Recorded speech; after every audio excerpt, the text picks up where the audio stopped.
Good evening, everybody. If you're all online, please send me a message. I will know all the people who are there on board.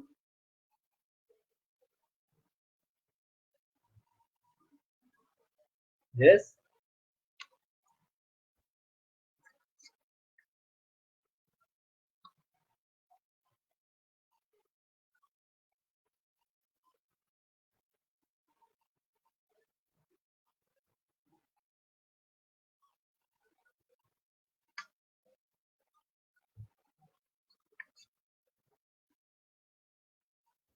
Can you hear me? In case you can hear me, just wave of hands. Yeah. Good evening. Good evening, Jitika. Good evening, Bandita. Wait. Am I audible now?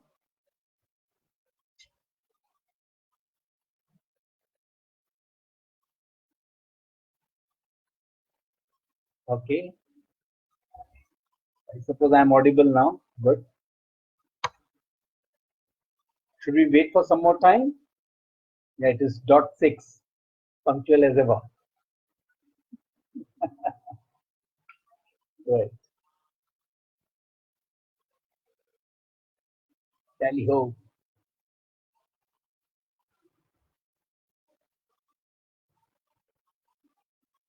Unmesh sir, thank you. Thank you for inviting me on this platform. It will be a privilege to speak to your students, the esteemed institution.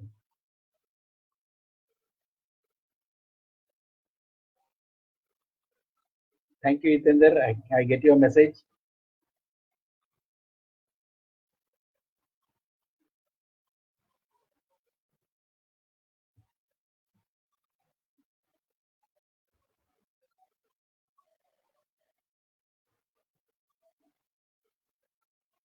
કેમ છો તમે? મજામાં.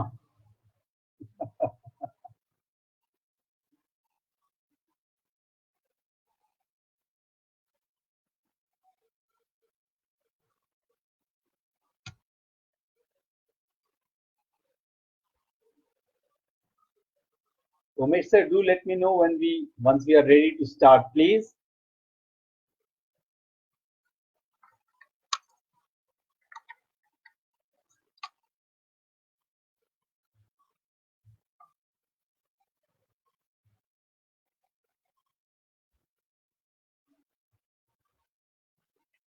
Yes, Bandita ma'am, thank you. Bhalo achi.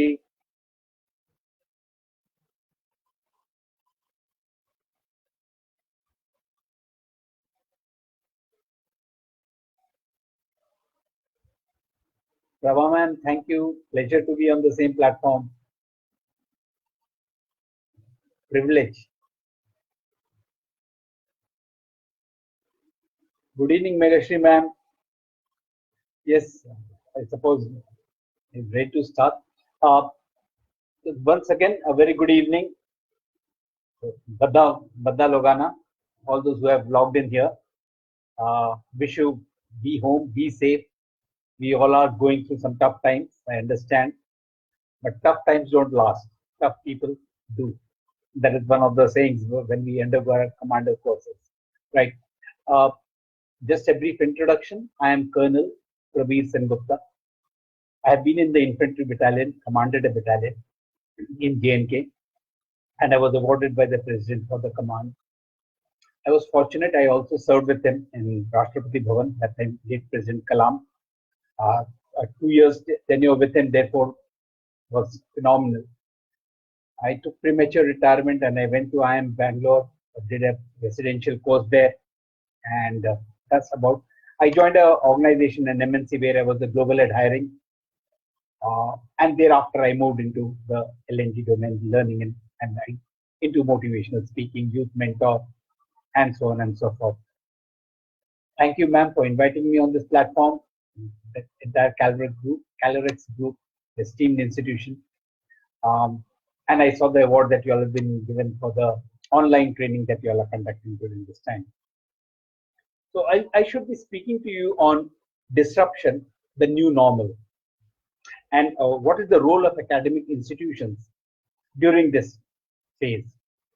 Well, frankly speaking, Disruption is imperative. Like we used to say, once the 2008 event happened, we said, "Oh, this is a black swan event." And thereafter, if you see, every third year, second year, third year, there has been something or other that has been cropping up. And we always said, like the IMF MD says now, this is the darkest phase of humanity. All these doomsday theories will continue, but I suppose we'll come out stronger. Uh, yes, disruption is what happens when your business suddenly becomes irrelevant. You all are doing a kind of business, you all are in, say, in this case, education field. Education per se will never become irrelevant, but maybe the method, the model, and therefore innovation is what creates a new product which makes your old business model irrelevant. Christensen, the professor from Harvard, says the seat time kind of education will soon become obsolete. It is not irrelevant, but it will become obsolete.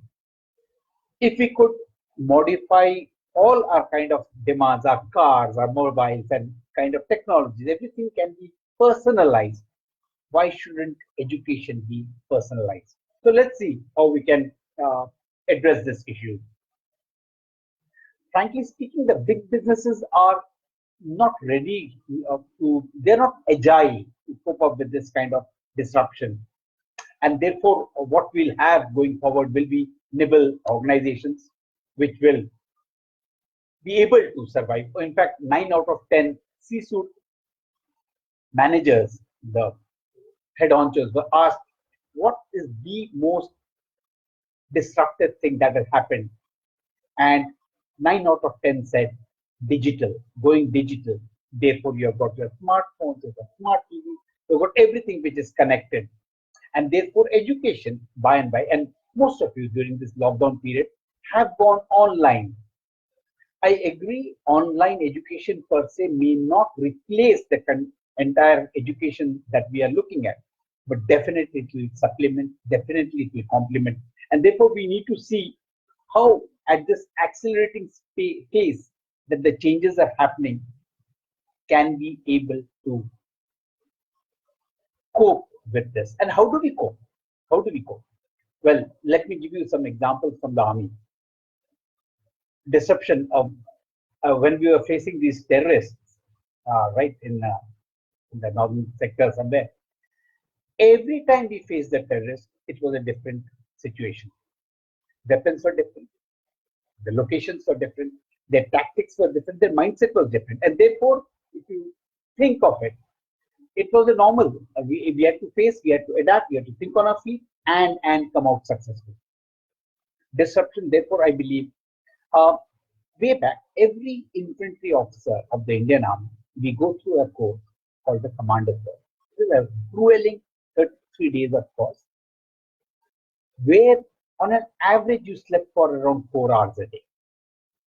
That became a new normal. It is very, very grueling. It culminates in the final commando run, where you run the 40 kilometers with your entire battlefield battle load, roughly 28 to 30 kilograms. And you have to finish it in a particular time. Otherwise, you fail and then you come back for the course. I've realized that was one course which physically and mentally prepared us for anything that we will face. Therefore, what could be certain things that we need to do to adapt to such a situation? Let me, yes, I understand. There are over, for the academic institutions especially, there are over 100,000 of courses online. The MOOCs, the massive open online courses, go to a course or an academy or Udemy, you've got n number of courses, and people are subscribing to such courses. I myself have undergone a couple of courses on creative thinking, social psychology, and the kind, right? A lot of students keep asking me, sir, are they costly? What are the charges? Well, they are free. If you want a certificate, you need to pay for the certificate. Otherwise, if you want knowledge, they are free. So subscribing to such courses, and therefore, if education can be By and by, like Christensen was mentioning, by and by, the campus per se of education institutions may become redundant. Most of the education will move online, which will be tailored for the student, which will be relevant for the student, and which he can access anytime, 24/7 through the internet. That will become a new normal. That will become. So, what does all this modern day education, the internet, accessibility, what does this imply? What will it happen? How will it result? Well, for the academic institutions, in case we need to be relevant,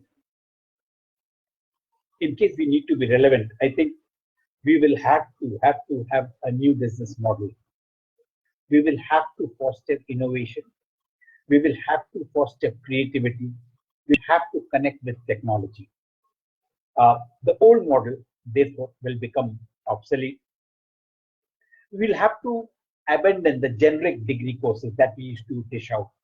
Uh, I'm associated with an organization, the Incubation Farm, where we are now going into education in, say, AI, ML, quantum computing, data science, data analytics, cyber, all those kind of education, which is the future, robotics. This will what students will want to acquire, want to learn. It has to be accessible and it has to be relevant. That will be. Therefore, institutions need to be prepared for A, interconnected world, B, become interdisciplinary experts. You can't be a master of one particular niche. You have to be interdisciplinary experts. We have to prepare our students to be life ready rather than work ready. We have to prepare them for that. We have to promote a sense of well-being. We all know post-COVID, like if you remember 9/11, post 9/11, what came up as an industry? Security industry, huge way, right?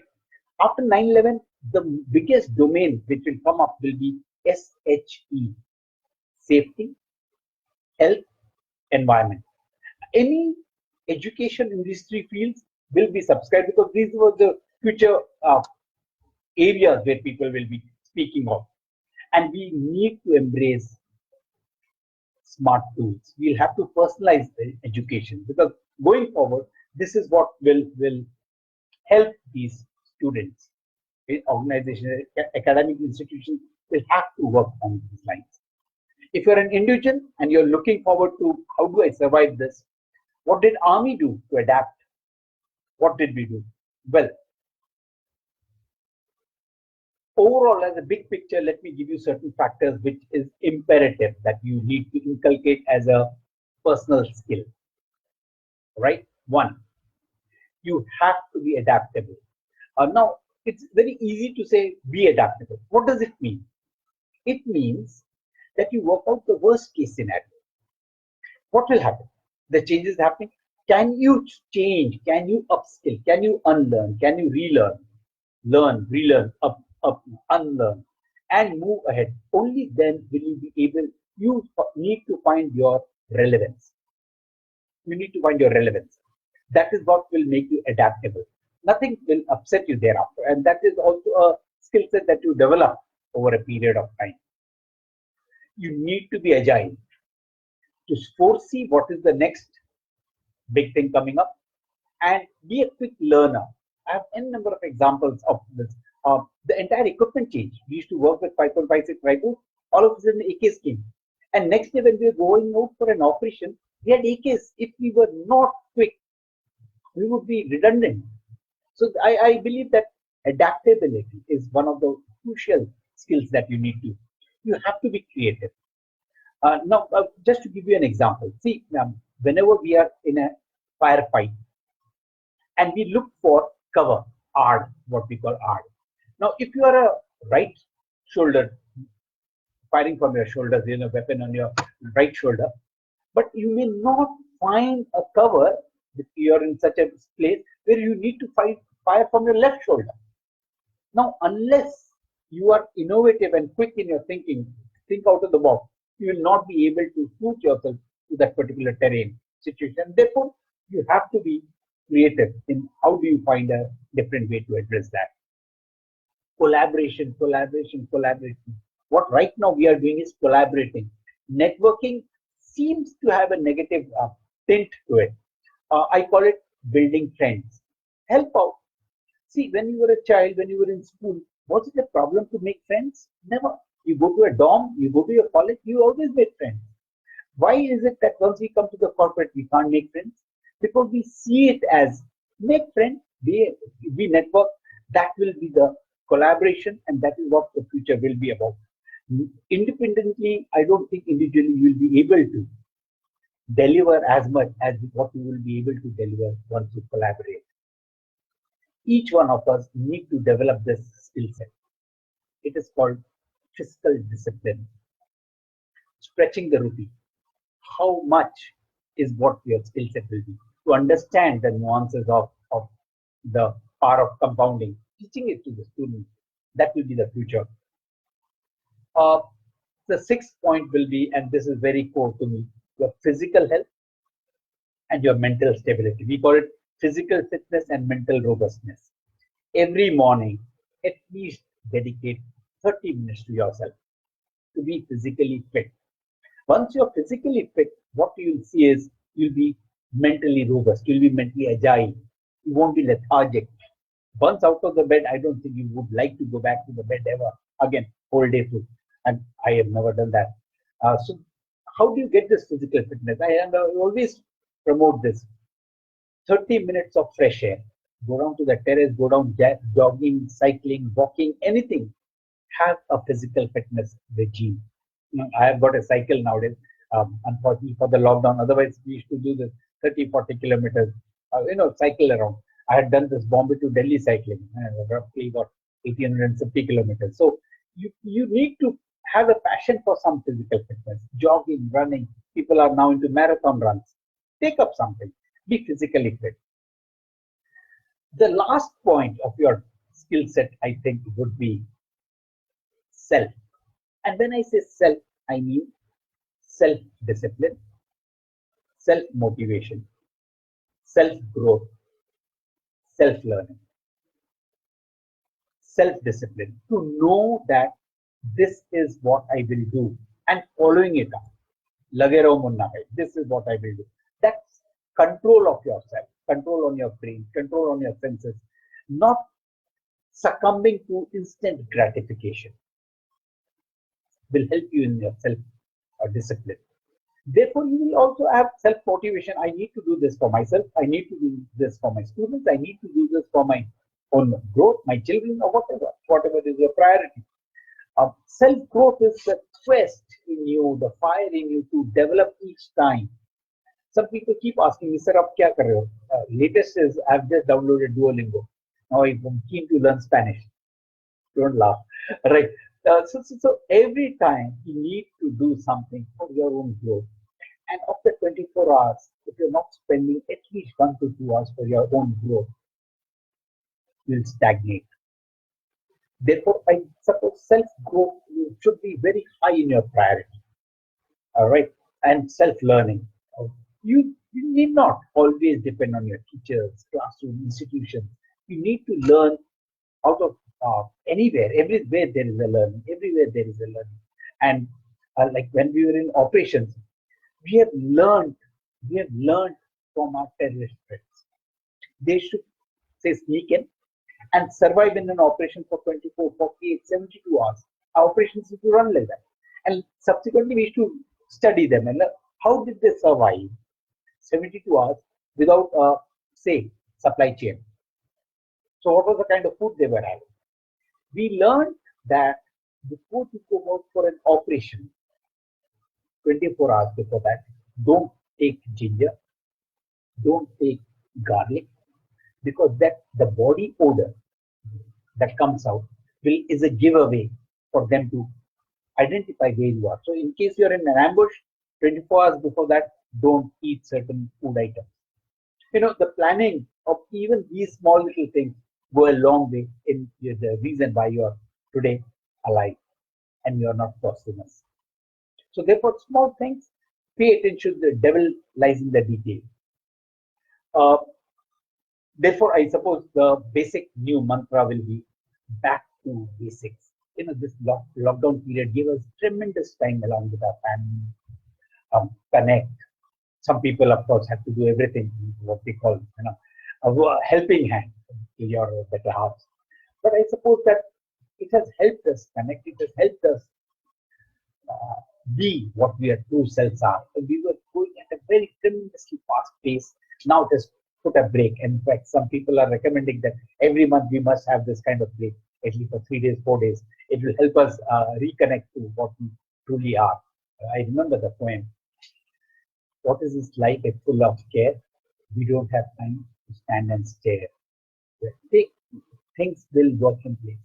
There's no point sweating small stuff. During the lockdown period, what do you do? Well, what are the things you could do to work on your own self-discipline? Let me give you some hints or share some knowledge. I know using the word discipline is something which is an enigma or anathema to some of you all. Well, make it a point to get up in the morning. I won't go to the extent of getting up at 3:30, 4, but I can get up at 4, yes. The moment you get up, make your bed, have a shower. The fresh feeling of freshness change the clothes of your mind. Therefore, you feel fresh. Go for a run, jog, 30 minutes of a physical activity, anything. Make a routine. It takes around 21 days for a routine to form. This lockdown period was amazing to give you a sense of this routine. Once you're up, have a routine for the day. Like I generally follow is 9:30, come to my workstation. 9:30 to 12, no social media, just work. You're making a presentation, you want to do some research, you want to study. So it all should be work related, and have a designated area where you work. It can't be in your bed. It can't be in a place which is a common area. Preferable.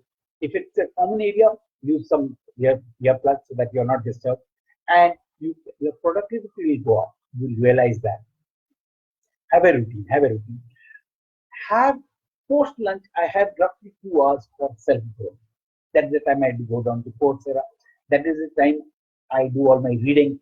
Recently, in fact, before the lockdown started, just about I gave out those 5 books that I intended to read. I've completed 3, and I'm into the last 2 that I hope to complete. So give your time for self growth between evening tea and post lunch. No point going out to bed. Right. Evening after tea, have prepare a to-do list for tomorrow. What do I need to do tomorrow? This to-do list, when in front of you and you tick mark, done, done, done, it gives you a sense of accomplishment. And it moves you towards the goal that you have set for yourself. Like say there's a yearly goal, 3 monthly, you've broken out to 6 months, 3 months. It helps you reach those goals. Have a to-do list. It gives you a sense of accomplishment. Have a me time. Me time is a sense.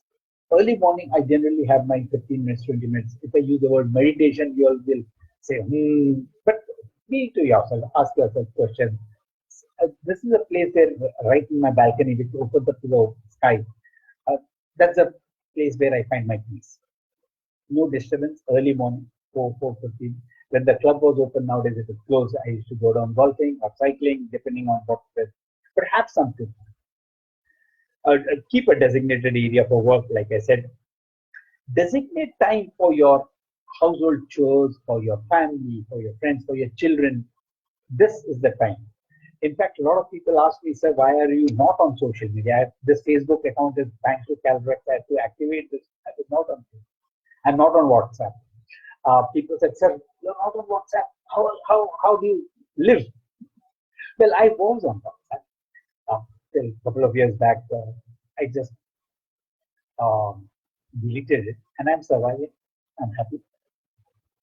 But I realized that it didn't help me grow, because all those people who are on this platform will realize that we say sir काम के लिए करते हैं. All right, तुम काम के लिए करते हो. One of you tell me, you just look at the Calrex route, see the messages, and then you switch it off. Then there are the other ones, unread messages, you go there. See, research has shown that the moment you move out into a social media, whatever you are doing, it takes 27 minutes to come back to the same level of concentration. That is the time you'll realize what Arjun had said, Krishna had told Arjun. Website Atmika Buddhi Ekaha. Ekagra. The focus, you lose this focus. Instant gratification. Website Atmika Buddhi Ekaha. Once you get these three things together, there's no question that you lose focus. There's no question. And once you focus, Lagero Munnawal, there's no question that you all won't succeed, because I'm sure each one of you on this platform are a success story. And I would love to hear all your stories. Seriously. Each one of you can narrate these stories, I know for sure. The way where you all have reached, where you're, and the kind of work you all are doing. I sincerely believe that there's so much of learning there. If only I could learn from you all, it would be such a pleasure. 25 minutes are up. I am open for some questions. In case you all have some, please feel free to shoot. Shoot in the sense, ask me questions. Because some of you may take that literally and start shooting.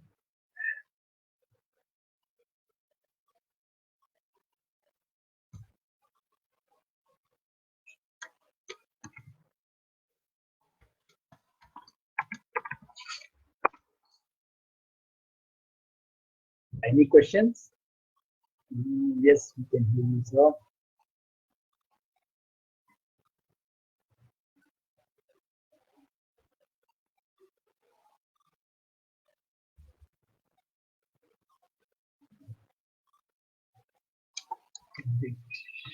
Sir.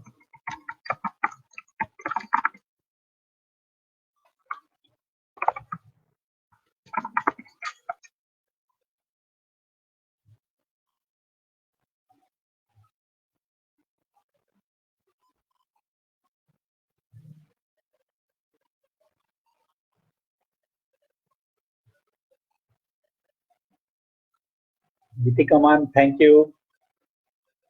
Indranila, thank you so much. Megashri ma'am, thank you. I do hope it made some sense.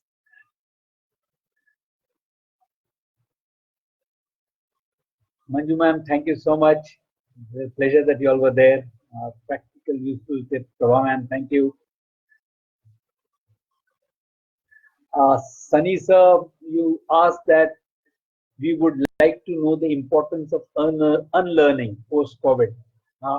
During my talk, I had mentioned that we need to, in fact, when I went to IIM Bangalore, one of the professors there said, this should be your first learning. Unlearn everything that you had done in the uniform, learn new things, and then relearn. Unlearn, learn, relearn, unlearn, learn, relearn. And therefore, there are a lot of unlearning that we need to do. The kind of sessions we used to take in our classrooms, that may need to change. Some of the colleges, educational institutes in the globe, across the globe, are speaking of flipping it. Share the knowledge today at night. They come back in the classroom, we only discuss that and move on, and something like that. So we need to learn the way we were sharing our education things. So thanks for asking, Sunny. Megashri ma'am, while online teaching not happening, how do we quantify the intended benefits from it? Ma'am, Megashri ma'am, your question is, with online teaching happening, how do we quantify the intangible benefits from a student's perspective, like being in campus? The campus per se and the physical interaction with the teacher is irreplaceable. UN study mentions this. Online education, if we switch to entirely online onto this platform, the entire people who cannot afford this kind of education will be left out. So it is never going to happen that we'll entirely scrap online education. It can be complemented. The physical subjects, like I was in one of these seminars where they said that we have to teach, say, giving injection. Online, I may have a YouTube, but physically, unless I teach that, how do I cap filling? Unless I experiment, that experiential learning may not be feasible, or is difficult offline or through a YouTube channel. So therefore, I suppose, ma'am, the intangible benefits are tremendous, which the moment we switch to online, we'll realize and we'll come back to offline, the campus model. I understand that. But yes, yet in an educational institute, we still need to incorporate, bring in a number of changes. The typical what we used to say. We'll have to keep asking one question: is it relevant? Are they? Can they find this education online? If not, what are the kind of the way I impart? Can that be changed? I believe that would be required to be done. Um, I hope I have been able to answer you, ma'am. Mr. Ma'am. Uh, I'm so glad, Bhumika ma'am, that your daughter is happy in online teaching. Uh, the learnings, there are certain subjects which can easily move to online. Easily. When we are taking off, say geography, history, these subjects are very, but there are certain things like maths. I was dealing with this subject, one of my teachers was saying, now that he just could not explain that theorem online. Like I was saying, say dental, filling. Certain things, engineering, some of the engineering subjects, some of them instantly can go, but some of them need experiential learning. That is where I think there may be a challenge, man. Otherwise, I think online teaching is should be the next new normal. Parental environmental support to students during online classes is important. Sudeshna ma'am, I totally believe uh, that parents need to uh, support children, especially during this online phase, and as more so now that they are all locked down and are going through, they're not meeting their friends, they're not. So therefore, what we used to have just 1 hour of say, net earlier, we may have to be relaxed. We'll have to understand that they are mature. We have to build this trust and understanding that unless they break your trust, I think we need to repose trust more, and then that is the kind of support we need to extend to our children. Um, Megashri ma'am, thank you so much. I'm glad that I was able to explain what you were mentioning. Bhumika ma'am, thank you. Uh, should there be any other question, I'll be glad to answer. Believe me, it was a pleasure speaking to you all, straight from the heart. Um, yes, this was one of our first, but I'm told that as we go ahead, we will have different subjects, we'll be connecting more, some new age subjects, education will get on board and we'll be in touch.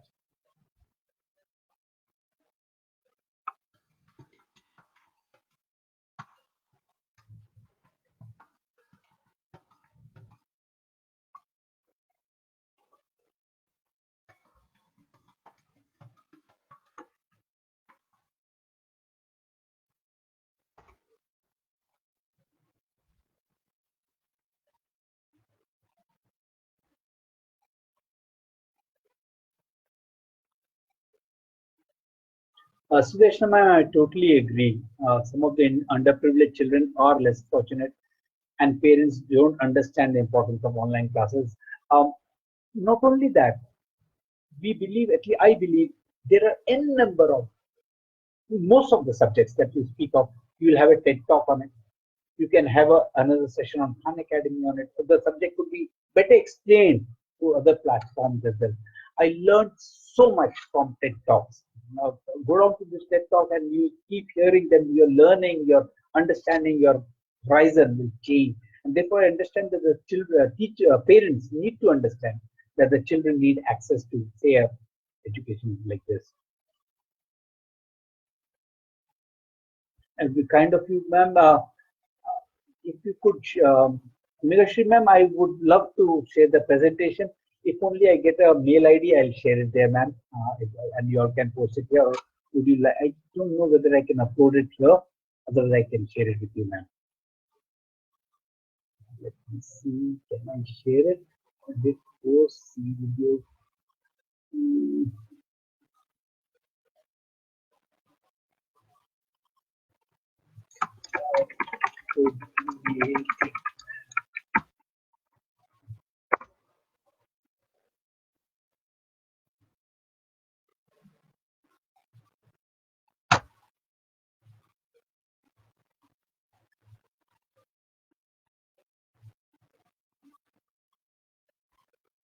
Well, if there are no questions, thank you so much. It was a pleasure indeed speaking to you all.